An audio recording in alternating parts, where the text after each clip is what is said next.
Is green hydrogen a viable energy source? It is viable and it may be needed, but the form and its applications are still very much under debate.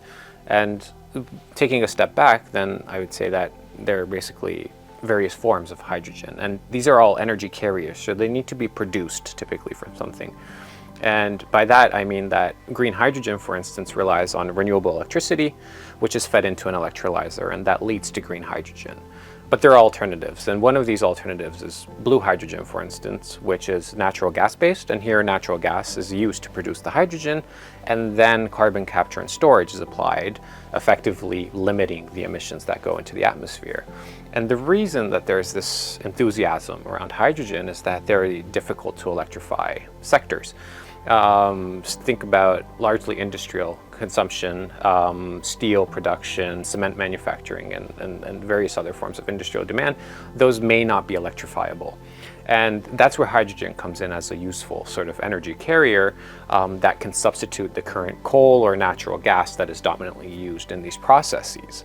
And so the European Union and a number of other countries have embarked on developing hydrogen markets. And this is something that is fundamentally new because in the past, hydrogen was locally consumed by a very limited number of actors. And now they want to create this large European market.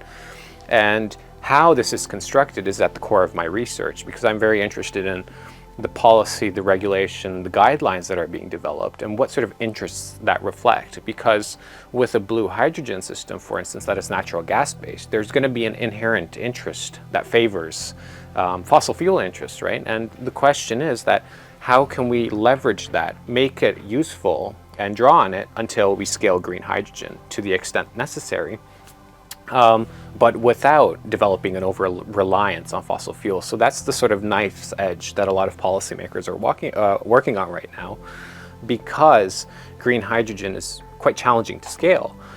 We need to figure out how we can construct and manufacture all those electrolyzers. We need to scale renewable electricity generation, which needs a lot of land. It needs a lot of materials going into it.